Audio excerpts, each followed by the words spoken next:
आज हम एक अनोखी रीत की पड़ताल करेंगे। मुझे लगता है इस रीत के बारे में बहुत सारे लोग शायद पहली बार सुनेंगे और उनको उतनी ही हैरत होगी जितनी मुझे तब हुई थी जब मैंने पहली बार इसके बारे में जाना था।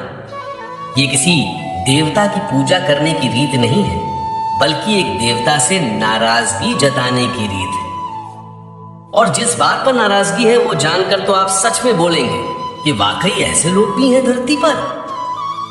हम सब बजरंगबली को मानते हैं, पूजते हैं। जब भी डर लगता है हम हनुमान चालीसा पढ़ने लगते हैं। ये एक ऐसे देव हैं जिन पर सबकी एक जैसी श्रद्धा और एक जैसा विश्वास है। उन्हें संकट मोचक कहा जाता है, जो हर संकट से उबार ले, बचा ले। हनुमान जी भगवान रुद्र के अवतार माने जाते हैं। उनके पिता मारुति और माता अंजना थी।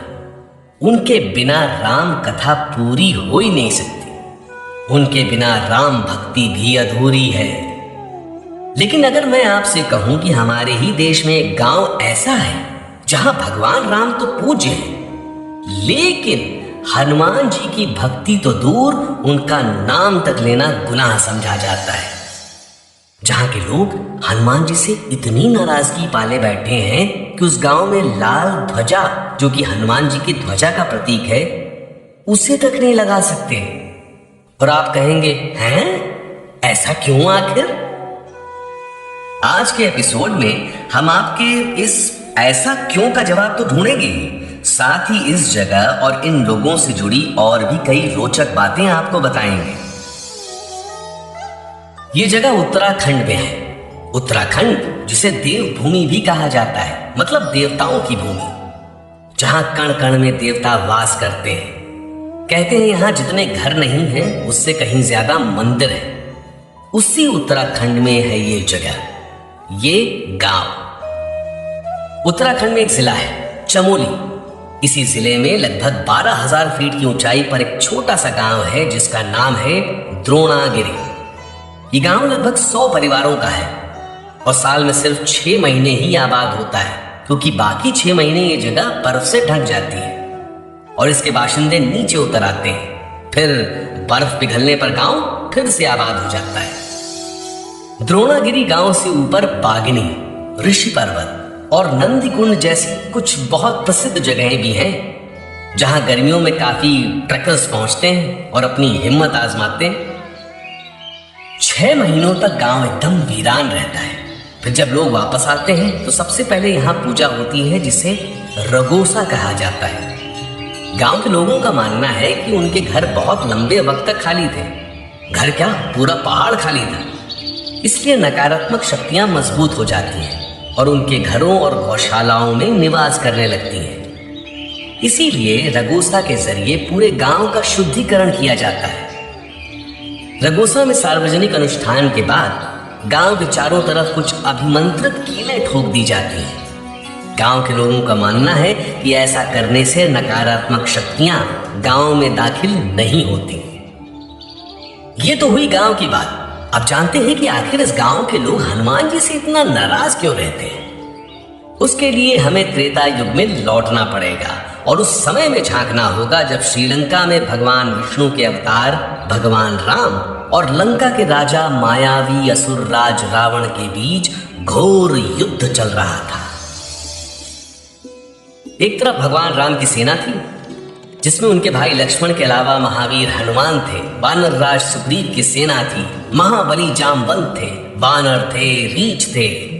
और एक तरफ रावण के मायावी महाशक्तिशाली असुरों की सेना थी। इस घोर असमानता के बावजूद हर बीतते दिन के साथ भगवान राम की सेना का पलड़ा भारी होता जा रहा था, जिससे राक्षसों में बौखलाहट बढ़ती ही जा रही थी और वे तमाम गलत तरीके अपनाने लगे थे। ऐसा ही एक गलत काम रावण के बेटे मेघनाद ने तब किया जब उसका युद्ध लक्ष्मण जी के साथ चल रहा था। उसने अपनी मायावी शक्तियों से खुद को अदृश्य कर लिया और चारों दिशाओं से लक्ष्मण पर तीरों की बारिश करने लगा, जिसके जवाब लक्ष्मण जी बहुत अच्छे से दे रहे थे। लेकिन फिर मेघनाद ने उनकी पीठ पर पीछे से शक्ति बाण चला दिया, जिससे लक्ष्मण जी अचेत हो गए। मेघनाद लक्ष्मण जी को अपने साथ ले जाना चाहता था, लेकिन लक्ष्मण जी स्वयं शेषनाग के अवतार थे, इसलिए उससे लक्ष्मण जी उठाए न गए। और तब हनुमान जी ने उन्हें उठाकर सुरक्षित जगह पर ले गए। तमाम वैद्य बुलाए गए, लेकिन किसी की दवा, किसी का नुस्खा काम ना आया और भगवान राम समेत सारी सेना दुख में डूब गई। तब लंका के वैद्य सुषेण ने राम जी को संजीवनी बूटी के बारे में बताया। उन्होंने कहा कि अगर कल सुबह तक कोई दूर हिमालय के द्रोणागिरी पर्वत से संजीवनी बूटी ले आए तो लक्ष्मण जी के प्राण बच सकते हैं। अब बात उठी कि इतनी दूर इतने कम समय में कौन जाएगा और बूटी लेकर आएगा। इस बार हनुमान जी तुरंत जाने को तैयार हो गए और अपनी असीम शक्तियों से रातों रात उड़कर हिमालय की गोद में स्थित द्रोणागिरी पर्वत पहुंच गए। लेकिन वहां पहुंचकर एक और समस्या पैदा हो गई कि इतने बड़े पहाड़ में इतनी सारी वनस्पतियों में संजीवनी बूटी ढूंढे तो ढूंढे कैसे। तब वे नीचे गांव में उतरे और एक वृद्ध महिला से अपनी सारी कथा कही और उनसे पूछा कि संजीवनी बूटी कहाँ मिलेगी। तब उस वृद्धा ने इशारे से उन्हें पर्वत का वो हिस्सा दिखाया जहां संजीवनी बूटी उगी हुई थी।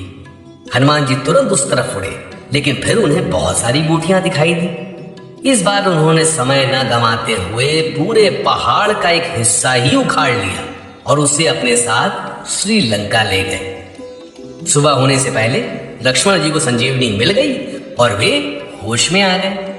लेकिन इसी घटना ने द्रोणागिरी के निवासियों के मन में हनुमान जी के लिए गहरी नाराजगी पैदा कर दी। द्रोणागिरी के निवासी अपने पर्वत देवता से बहुत प्रेम करते थे, उनकी पूजा करते थे।